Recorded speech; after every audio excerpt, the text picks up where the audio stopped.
I've seen you speak firsthand, having been to your breakthrough experience and prophecy, as well as the other smaller seminars that you've done. And as a speaker working my way through the ranks, I find it virtually impossible to get up on stage and work without props, whether that be a laptop, slideshow, even some notes in front of me. Whereas when you get up on stage, you don't need anything.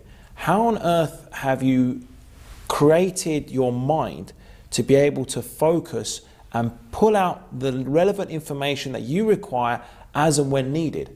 It's just, you just have the most incredibly organized mind. How on earth do you get to that particular stage? I know it takes obviously years of work, but is it a matter of clearing the rubbish that we've got in our mind, like we do with our lives, and keep yourself organized? Or is it something completely different? Or is it just constant reading? I think it's all the above. I think definitely clearing out the emotional baggage that distracts the mind, and also identifying where you have traits that you see in the most admirable people. Because if you're not intimidated by anybody, you're just being yourself, you can open up to things. And also just a vast amount of reading. You know, I've been blessed to devour over 29,000 books now. So I used to read 4 to 7 books every morning. Wow. And between 2:30 in the morning till 6:30 in the morning, I was knocking out a book under an hour. And that was a normal thing. So I read. Some days I'd read 18 to 20 hours. And so I just devoured information and I sorted it. And so in my mind, I have a place for everything. On my computer, there is literally an encyclopedia. I've written an encyclopedia set. And so what I did is I studied 8 different encyclopedia sets from cover to cover, all of them. I read all the volumes on it, just so I could get an encyclopedic mind. And then what I did is I have a place for everything. There's not one idea you could throw at me that I don't have a place on my computer for it. And so everything has order. And I learned a long time ago that if everything has a place and every place has a thing, you have a disk scan, you might say, of your computer. Things are sorted. And so that's where my mind does. I've itemized the discipline according to the wavelength that you're studying. If you're studying the very smallest wavelength down in Planck's dimension, you're dealing with literally quantum theory, and you're dealing with subatomic particle physics. But as you get into larger wavelengths, you get into nuclear physics, and then you get into atomic physics, and you go into chemistry, then you go into biochemistry and organic chemistry, and then you get into biophysics, then you get into enzymology. So what I did is I literally took every different discipline all the way out to astrophysics and cosmology and cosmogony, and I put them in all different wavelengths, and I sorted in my mind, and I took the laws that apply to all of them, and I sorted them, and then I started putting information on it, I put images on it, and so I can access the information because of it. And I think that that's the key, is sorting through, having order to your information. Organized knowledge is power. Disorganized knowledge just weighs you down.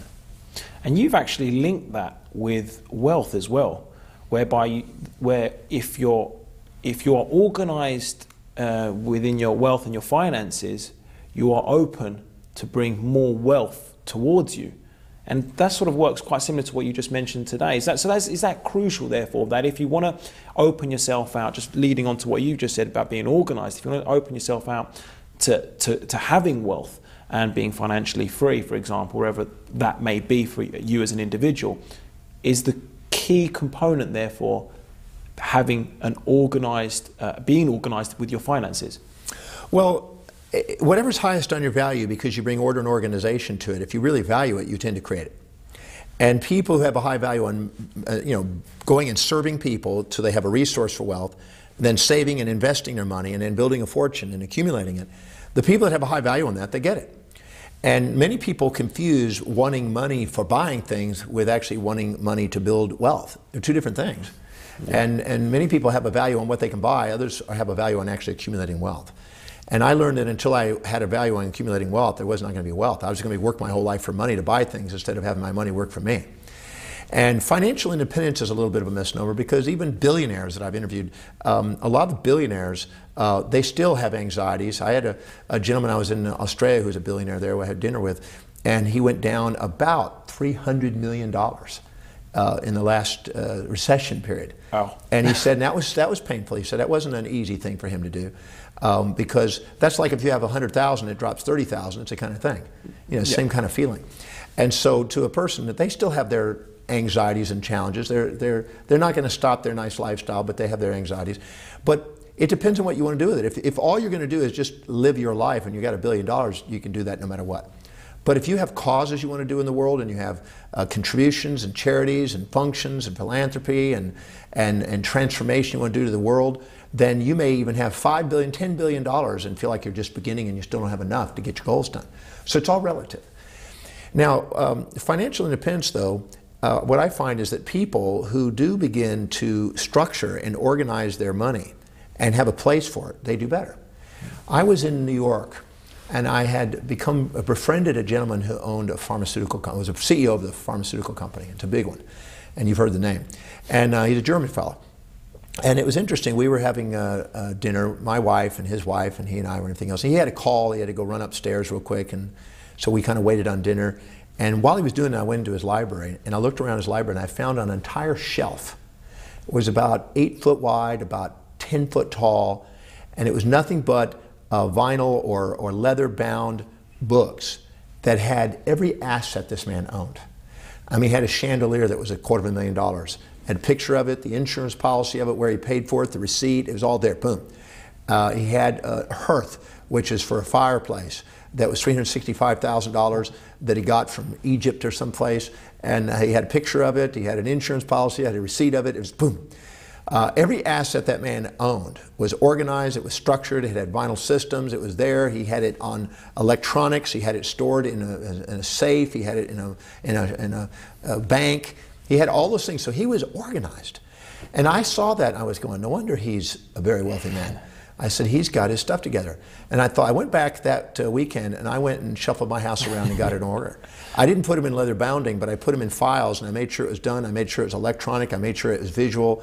I could see it, and I knew exactly where I was, every asset I had. I don't have any liabilities, but I had all my assets there and exactly what form there is. I realized I had areas of weakness. I didn't have insurances on. I didn't have this. There's lots of little holes I had. I put the holes over the next 6 months. I put those holes in place.